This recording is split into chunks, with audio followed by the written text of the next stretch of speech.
Hey, how are y'all? As promised, I make a little short video on scaling and how scaling can help you. So this is a good therapy technique. Therapists use this with their clients. You can use this with yourself. I can use this with you right now. What I'd like to do is talk you through using scaling to help you improve an area of your life.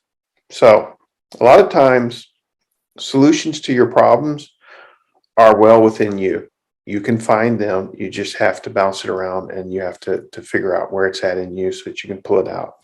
So in this case, what I'm saying is first, in order to scale something, start with a 0 to 10 scale, chop it off in your mind and go, okay, how are you feeling today? Well, I'm in a good mood, or I'm in a bad mood, or I feel happy, I feel sad. Okay, well, what is it you want? Well, I would like to be happier. Well, again, measurable results. First, let's figure out where you at right now. Okay. So if I ask you on a scale of 0 to 10, 0 being no happiness at all, you're like deadpan, horrible, ugh. 10, the happiest you've ever been in your life. Where would you place yourself? Now be realistic. Think about it for a minute. Think about what's going on in your life.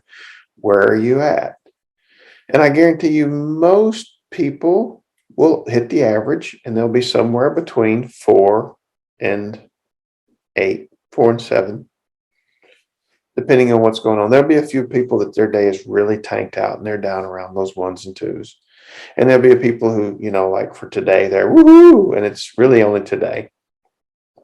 And I ask them, like, really pull in, the last, say, week, 2 weeks, and think about it. How happy are you? And okay, I'm a 5. They hit the middle mark. Quite common. And you're probably there too, going, yeah, it's not totally horrible. It's not totally great. Yeah, well, let's go with a 5. So here's where scaling comes in. If you're at a 5, my next question to you is, looking around at what you have, what you are, what you've got, what you're doing, your life, what would it take for you to go from a 5 to a 6? Just one step up. What would you need in your life to change or happen? What would you need to get or see or do or feel or achieve to get that next bump up?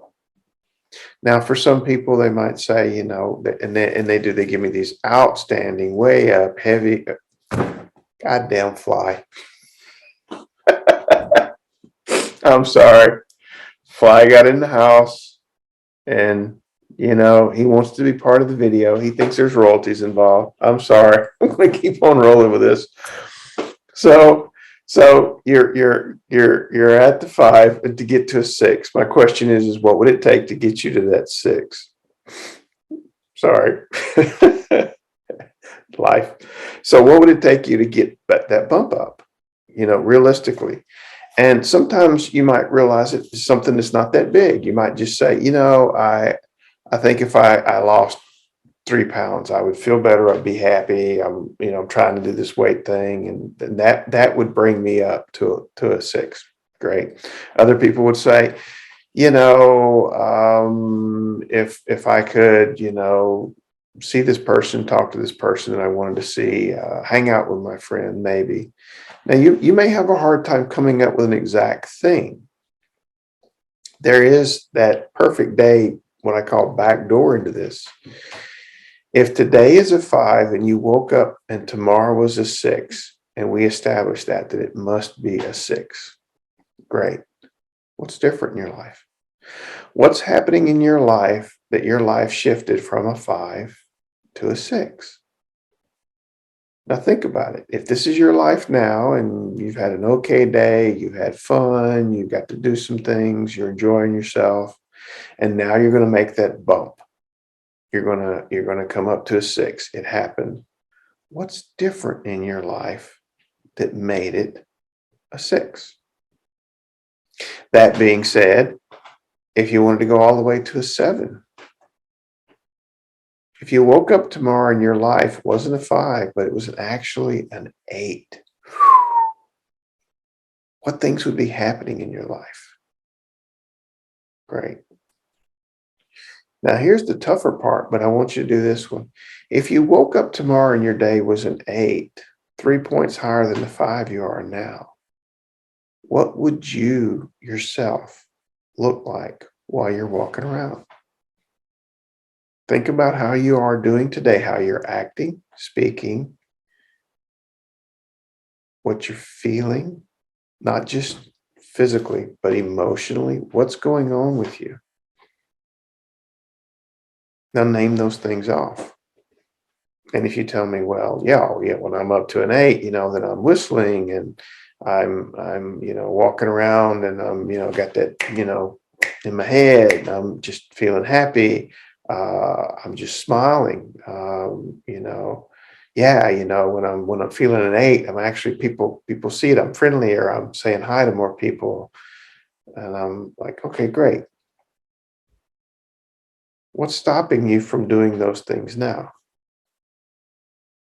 And if you tell me, well, that's because I'm not an 8, I'm a 5, I'm like, excuse me, you can smile. It may not be a perfect smile, it may not be a real smile, it may be an okie dokie smile. You can say hi to people, you can be friendly, you can whistle, you can walk with a little bit of pep in your step.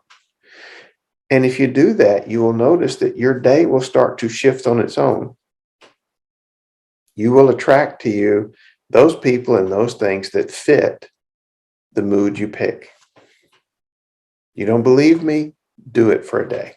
Don't try it because I hate that try word. Do it for a day. Go around, make the effort to smile, be friendly, to laugh, to joke, to do the things that you would do when you're an 8. And then at the end of the day, sit down and actually ask yourself, did my day feel better than the 5? And it may have only bumped up to a 6 or a 7, but see, every point on that scale is 10%. You wanted to feel better, 10% better. You want to be happier, 10% happier, 1 point. So scaling works that way. And it works that way in a lot of different ways. You can take it the other way around. If you have a problem that's really, really bothering you, and this is where solution-focused type therapy comes in. You have a problem that's bothering you. And I tell you, well, how big a problem is that in your life on a scale from 0 to 10? When you have your problems, how big is that problem? You're like, ooh, it's a 6. It's tough. Great. What would need to happen for that problem to only register as a 5 or a 4? What would need to change in your life?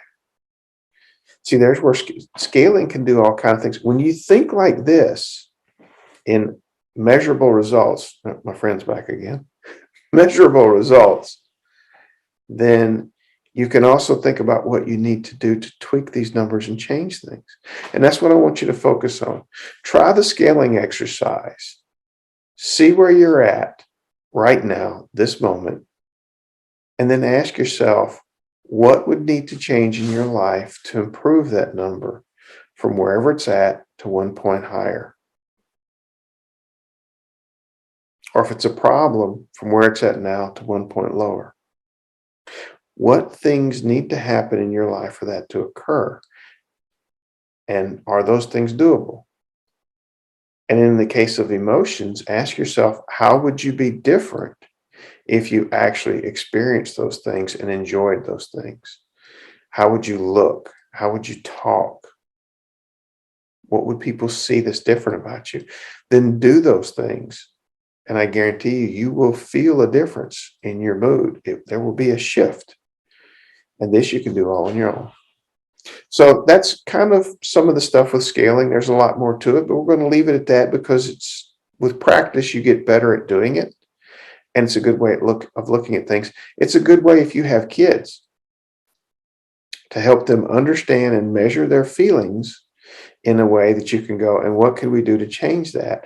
How are you feeling? And when someone says, I'm angry, well, let's measure your anger. What would it take to bring that anger down a number? I'm feeling sad. How do you want to feel? You want to feel happy? What would it take to make you happier? Or what would it take to bring down the sad feeling? Okay. Scaling can be used with a lot of things. It's a very useful technique for everyone in their own life to figure out how to adjust and do things. Okay. Y'all have a great day, and I'll talk to you later. And Fly, you're not getting no money out of this, so buzz off.